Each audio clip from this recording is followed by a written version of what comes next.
Adani Hindenburg వివాదానికి సంబంధించిన కేసుపై సుప్రీంకోర్టు కీలక తీర్పు వెలువరించింది. ఈ వ్యవహారంలో సిట్ దర్యాప్తు అవసరం లేదని తేల్చి చెప్పింది. నిపుణుల కమిటీపై వచ్చిన ఆరోపణలను సైతం సుప్రీంకోర్టు తోసిపుచ్చింది.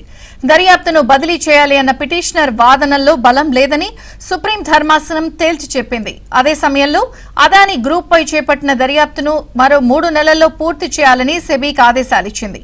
ప్రభుత్వం సెబీ పెట్టుబడిదారులకు రక్షణ కల్పించాలని సిజేఐ ధర్మాసనం సూచించింది.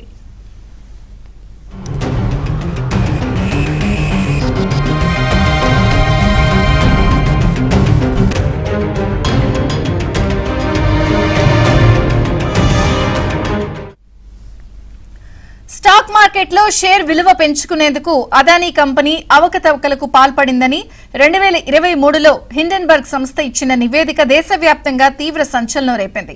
హిండెన్బర్గ్ నివేదికపై దర్యాప్తు కోరుతూ అత్యున్నత న్యాయస్థానాన్ని పలువురు ఆశ్రయించారు. దీనిపై సెబీ దర్యాప్తుకు ఆదేశించిన సిజేఐ చంద్రచూడ్ ధర్మాసనం 2023 నవంబర్ 24న తీర్పును రిజర్వ్ చేసింది.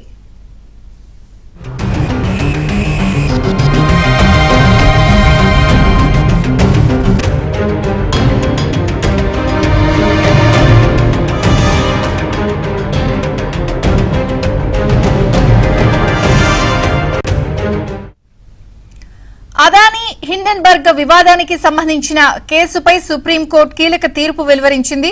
ఈ వ్యవహారంలో సిట్ దర్యాప్తు అవసరం లేదని తేల్చి చెప్పింది. నిపుణుల కమిటీపై వచ్చిన ఆరోపణలను సైతం సుప్రీంకోర్టు తోసిపుచ్చింది.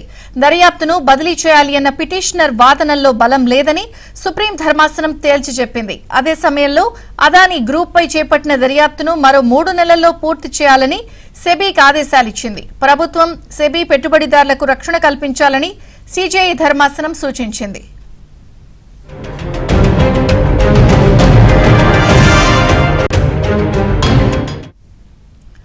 స్టాక్ మార్కెట్లో షేర్ విలువ పెంచుకునేందుకు అదానీ కంపెనీ అవకతవకలకు పాల్పడిందని 2023లో హిండెన్బర్గ్ సంస్థ ఇచ్చిన నివేదిక దేశవ్యాప్తంగా తీవ్ర సంచలనం రేపింది.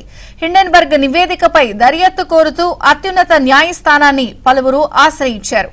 దీనిపై సెబీ దర్యాప్తుకు ఆదేశించిన సిజేఐ చంద్రచూడ్ ధర్మాసనం 2023 నవంబర్ 24న తీర్పును రిజర్వ్ చేసింది.